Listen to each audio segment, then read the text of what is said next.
And this one is Peace and Staying the Course. Peace and Staying the Course, January 15th. Tranquility can't be grasped except by those who have reached an unwavering and firm power of judgment. The rest constantly fall and rise in their decisions, wavering in a state of alternately rejecting and accepting things. What is the cause of this back and forth? It's because nothing is clear and they rely on the most uncertain guide, common opinion. Seneca, Moral Letters 95.57b 58a. So it says in Seneca's essay on tranquility, he uses the Greek word euthema,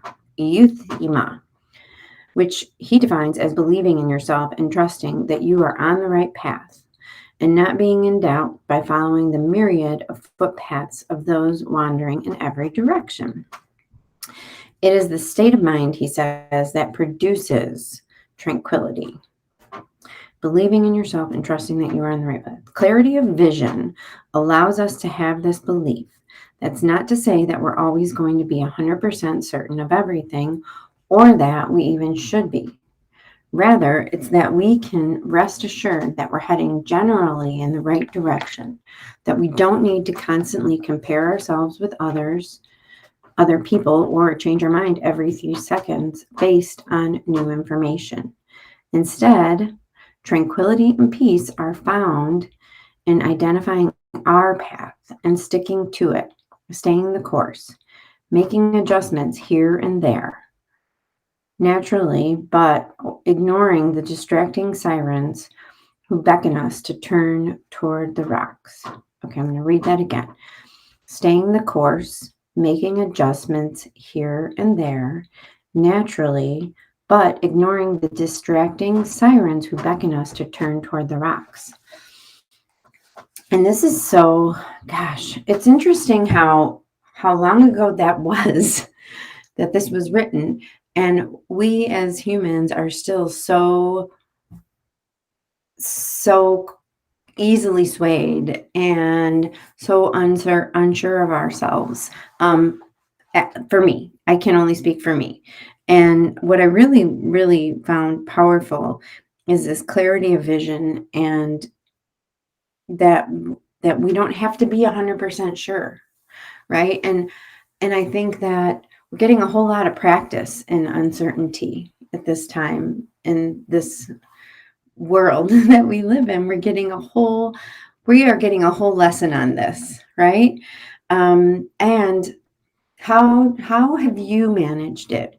How have you personally been able to wrap your head around it and stay the course, right? To stay, because I think for me, what it looks like is I have an ultimate vision of how I would like to be, my values, my what's important to me, how I want to show up in the world, who I want to be in terms of how am I, what energy am I bringing to the table? What am I bringing to the table? Am I bringing love, or am I bringing fear? Am I bringing the stress of it, or am I bringing, am I one of those sirens, distracting sirens, or am I level in knowing that everything is going to work out okay?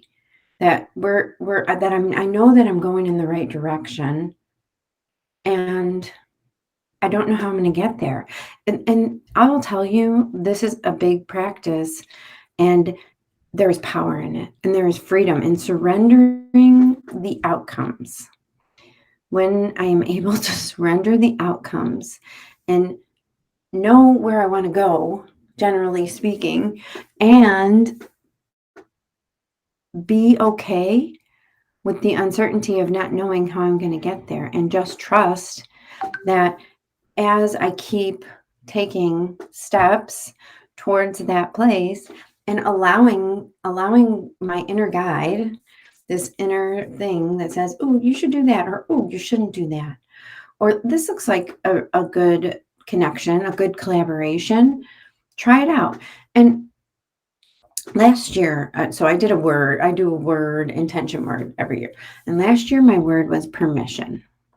And the power in that word for me personally was I gave myself permission to make mistakes. I gave myself permission to not be perfect. I gave myself permission to show up and speak my truth. I gave myself permission to change my mind. So I invite you to take this on if you would like tranquility.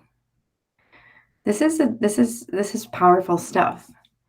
And it isn't the easiest thing to do, but once you do it, there's so much freedom in it. So have a beautiful day, and I will be back again tomorrow with more from the Daily